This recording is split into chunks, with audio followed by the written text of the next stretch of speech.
Hello everybody, welcome to my channel. Today I'm going to be reviewing Ant-Man. If you haven't seen this film, I wouldn't watch this review because I'm going into spoiler territory. I'm not going to be going in depth, but I'm going to be saying what I liked about the film. So let's get started. So going into this film, I thought it was going to be really bad. Just off the trailers, really, because it looked like a TV movie. And I didn't like the villain. I thought he looked like crap, but I gave it a go.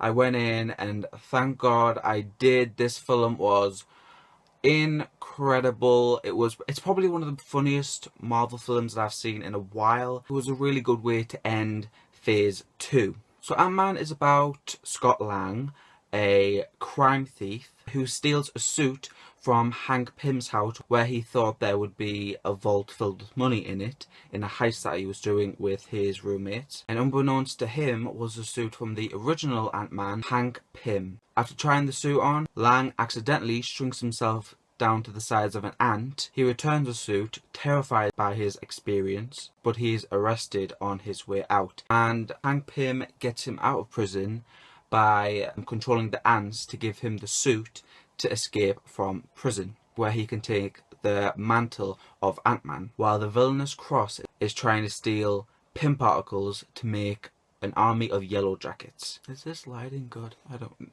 even know. Have you seen my shirt action right now? Look at this.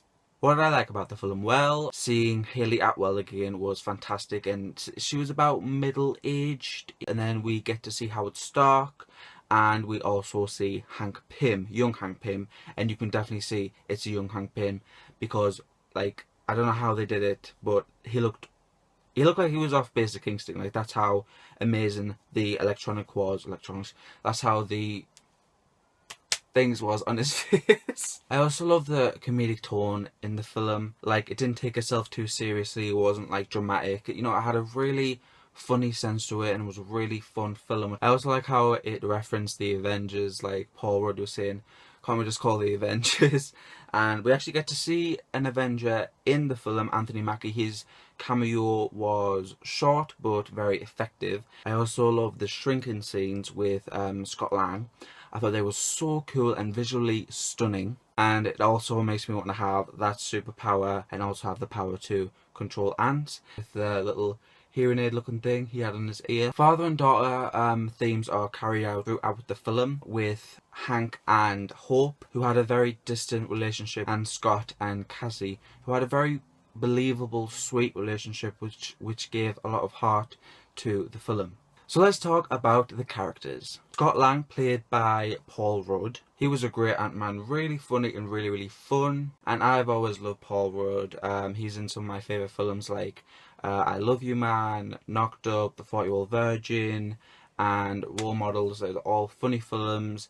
He's really funny in those films, and to see him in a Marvel film is just great, and I cannot wait to see him in future films to come, because we know he's going to be in Civil War. Hank Pym, played by Michael Douglas, made this film for me. He also made a great old Ant-Man, and you know what, I would really like to see him and Janet Van Dyne in the olden days, where they show all of their previous missions that they had, like all their adventures. I think that would be really cool. There'll be a lot of Marvel tie-ins that probably have Hayley Atwell, Howard Stark in the mix, which would be great, and I would love to see that. And we do get to see Janet Van Dyne in the film. When I saw that, I was so excited, because I mostly came to this film just to see the Wasp, because I was really excited to see the Wasp, and seeing her and the end credit scene was fantastic. Anyway, back to Michael Douglas. I really loved him in this film. I love Michael Douglas. I think he's a great actor.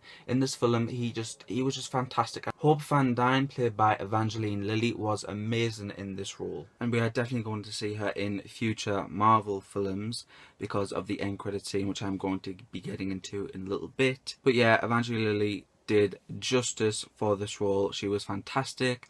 Can't wait to see her in future Marvel films. Now, Yellow Jacket, played by Connie Stahl, was a bit I mean, I like Marvel villains. Like, I didn't really particularly care for the Dark Elves. I love Loki, I love Thanos. This was just not a good villain at all. I didn't like him in the trailer.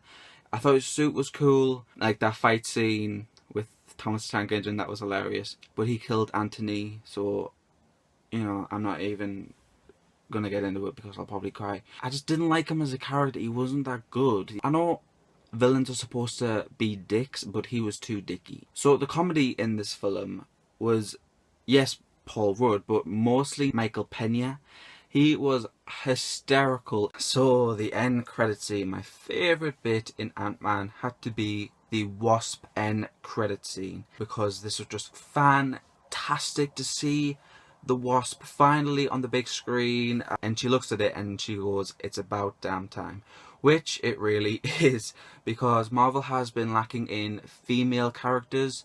Yes, we have Black Widow, Scarlet Witch, and we're going to get Captain Marvel, but we need more females in the mix. There was also another end credits scene which I stupidly didn't stay for. So yeah, if you're going to watch this film, make sure you stay until the lights come on, because there are 2 end credit scenes. But yeah, I love the end credit scenes. I thought they were absolutely great, and I love this film. I thought it was a really fun, action-packed Marvel film that I really hope that you go to. Tell me what you thought of the movie down below. I'd love to hear what you think about it, and don't forget to comment, like and subscribe. Thank you for watching this review. I will see you next time. Bye.